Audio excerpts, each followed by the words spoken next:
पिछली श्रृंखला में हमने हिंदी भाषा की उत्पत्ति, उसके विकास तथा काल विभाजन पर विचार किया। साथ ही साथ हमने यह भी समझने का प्रयास किया कि आदिकाल या अपभ्रंश काल का नामकरण सार्थक है, क्योंकि हमारा यह एक प्रश्न यह भी आता है कि नामकरण की सार्थकता पर विचार करें। अब हम वीर गाथा काल पर विचार करेंगे। तो जहाँ तक वीर गाथा काल के नाम से ही यह समझ में आ जाता है कि इसमें वीरों के बारे में कहा गया है या वीरों के युद्ध कौशल का वर्णन है। और किसी भी शीर्षक की सार्थकता या नामकरण का उद्देश्य भी यही होता है कि नाम लेने से ही पता चल जाए कि उसमें क्या कहा गया है, किसके बारे में कहा गया है। और इसी आधार पर किसी रचना का नामकरण भी होता है, या तो प्रमुख घटना के नाम आधार पर, जैसे कि गोदान या जयद्रथ वध, या प्रमुख पात्र के नाम पर, जैसे अजातशत्रु, ध्रुवस्वामिनी, चंद्रगुप्त, स्कंदगुप्त आदि, या फिर काल समय के आधार पर, जैसे आदिकाल, आधुनिक काल, या फिर कथानक के आधार पर, यानी कि उसके अंदर कहा क्या गया है, जैसे कि आपका वीरगाथा काल, भक्ति काल, रीति काल, या प्रेमाश्रम और कर्मभूमि। जहाँ तक वीरगाथा काल की उत्पत्ति की बात है, तो यह तो हम जानते हैं कि जिस तरह से प्राचीन काल में हमारे पास या आवागमन के साधन नहीं थे, यातायात के, यानी कि बस, ट्रेन, रिक्शा वगैरह नहीं थे, उसी तरह से हमारे पास मनोरंजन के भी साधन नहीं थे, यानी कि आज के तरह सिनेमा, रेडियो, समाचार पत्र या टेलीविज़न, मोबाइल वगैरह नहीं थे, बल्कि स्थानीय कवि जो भाट या चारण प्रजाति के लोग होते थे, वो अपनी रचनाओं से लोगों का मनोरंजन करते थे। और राजाओं के दरबार में भी राजकवि होते थे जो युद्ध के समय में अपनी रचनाओं से राजाओं का शौर्यवर्धन करते थे, संकट में उनका साथ देते थे, और शांति काल में उन्हीं घटनाओं का, युद्ध कलाओं का वर्णन करके उनका मनोरंजन करते थे। हम यह तो जानते हैं कि आज़ादी से पहले हमारा देश जो है वह छोटे बड़े राज्यों में बटा हुआ था, और सभी राजा महाराजे जो थे वो या तो सीमा विस्तार की दृष्टि से, सीमा की रक्षा के दृष्टि से, या फिर विदेशी आक्रमणकारियों की रक्षा के उद्देश्य से, लेकिन लड़ाइयाँ तो हरदम होती रहती थी, जिसमें ये कवि जो है वो अपनी महत्वपूर्ण भूमिका निभाते थे। वो इन युद्ध कलाओं का, युद्ध कौशल का वर्णन करते थे, अपने अपने राजाओं का गुणगान करते थे। इस तरह से उस काल में वीरतापूर्ण रचनाएं ज़्यादा हुई, और इसी कारण से उस काल को वीरगाथा काल कहा गया। इसमें रासो ग्रंथ ज़्यादातर लिखे गए, जिसमें से उपलब्ध या प्रमाणिक रचना जो है वो पृथ्वीराज रासो है, और उसके रचयिता चंद्रबरदाई, जो पृथ्वीराज के मित्र भी थे, मंत्री भी थे और कवि भी थे। इस तक तो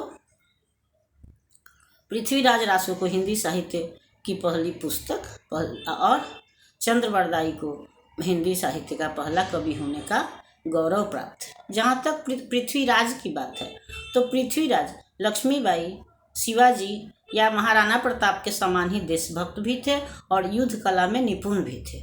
इन्होंने जयचंद की पुत्री संयोगिता से विवाह किया था,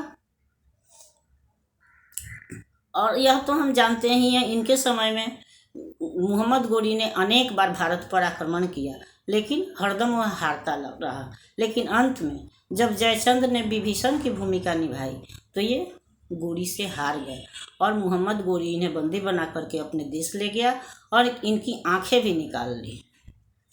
वैसे समय में इनके मित्र, कवि या मंत्री चंद्रबरदाई इनको छुड़ाने के उद्देश्य से मोहम्मद गोरी के देश गजनी गए, और जब पृथ्वीराज को मोहम्मद गोरी के दरबार में पेश किया गया, तब इन्होंने मोहम्मद गोरी के सामने यह प्रस्ताव रखा कि आप भले इनको जो भी दंड दें, लेकिन उससे पहले ये शब्द बेजीबान चलाने में निपुण हैं, तो उनकी इस कला का आप दर्शन कर लीजिए, इस कला का आनंद उठा लीजिए, जिसका मुख्य उद्देश्य पृथ्वीराज के हाथों में धनुष बाण लाना था। और मोहम्मद गोरी जो है उनकी इस बात पर सहमत हो गया। उसने पृथ्वीराज को धनुष बाण सौंप दिया, और पृथ्वीराज अपनी कला दिखाते रहे और मोहम्मद गोरी शाबाशियाँ देता रहा। और इसी बीच में चंद्रबरदाई बोल पड़े, 4 हाथ 24 गिरह, अंगुल 8 प्रमाण, ता ऊपर सुल्तान है, मत चूको चौहान। और अर्थात 4 हाथ 24 गिरह, 8 अंगुल की ऊंचाई पर सुल्तान बैठा हुआ है और यही मौका आपको है, इस मौका को चूकना नहीं, यानी कि गोरी को मार दीजिए। और पृथ्वीराज ने तीर चलाया, मोहम्मद गोरी मारा गया। कहने का मतलब कि इसी तरह से ये राज कवि जो थे वो अपने राजाओं का संकट के समय में रक्षा करते थे, युद्ध के समय उनका शौर्य बढ़ाते थे और शांति काल में उनका मनोरंजन करते थे। और चूंकि इस काल में इस तरह की रचनाएं हुई, इसलिए इस काल को वीर गाथा काल कहा गया। लेकिन हम यह भी जानते हैं कि कोई भी भावना जो है वो अस्थाई नहीं होती, विचार अस्थाई नहीं होते, इसलिए समय भी अस्थाई नहीं होता है, समय भी बदलता है। तो यह तो हम जानते ही हैं कि हमारा देश जो है वह शुरू से विदेशियों के आक्रमण का भी केंद्र था और आकर्षण का भी केंद्र था। चाहे उनकी इच्छा जो भी रही हो, वो चाहे देश भ्रमण के लिए आए, अध्ययन के लिए आए, या फिर पर अपनी जीत हासिल करने के लिए आए, धन लोलुपता में आए, लेकिन सभी भारत की ओर नज़र गड़ाए हुए थे वो उसमें। और वे जीतते थे तो न केवल हमारे यहाँ से धन ले जाते थे, बल्कि वे हमारे मंदिरों को भी तोड़ते थे, हमारे विश्वविद्यालयों को जलाते थे, पुस्तकालयों को जलाते थे, हमारी जनता को पर भी तरह तरह का अत्याचार करते थे। यानी कि वो हमको आर्थिक, मानसिक, शारीरिक सब तरह से कष्ट देते थे। वो हमारी संस्कृति सभ्यता को ही नष्ट करने का प्रयास करते थे। यह तो हमारी जीविका थी, जो हम इतने आघातों के बाद भी अपनी इच्छा शक्ति को दृढ़ रख के हमने अपना अस्तित्व बचाए रखा और अपनी सभ्यता संस्कृति को बनाए रखा। हम कल भी विश्वगुरु थे और आज भी विश्वगुरु हैं। लेकिन जनता जो है इससे त्रस्त आ गई थी, वो समझ गई थी कि अब ये राजे महाराजे जो हैं वो हमारी रक्षा नहीं कर सकते, इसलिए उनका ध्यान ईश्वर की तरफ गया। उन्हें लगा कि अब ये ईश्वर ही हमारी रक्षा कर सकते हैं, क्योंकि अगर एक राजा हमारे समर्थन में खड़ा भी होता है तो दूसरा राजा जो है वो विभीषण बन जाता है और इस तरह से हमारे राजा पराजित होते हैं, हम पर अत्याचार होता रहता है। इसलिए हमें ईश्वर ही बचा सकते हैं।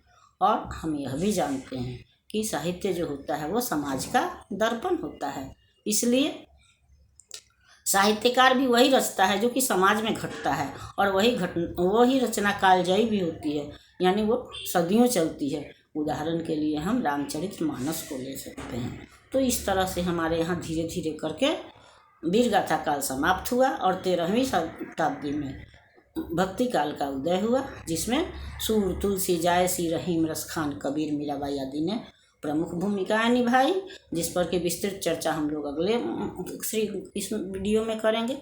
तब तक अगर आपको यह वीडियो पसंद आता है तो इसको लाइक कीजिए, सब्सक्राइब कीजिए, ताकि मेरा उत्साह बढ़े और पुनः नए वीडियोज़ के साथ, नई जानकारियों के साथ मैं आपके समक्ष उपस्थित हो सकूं। तब तक के लिए धन्यवाद।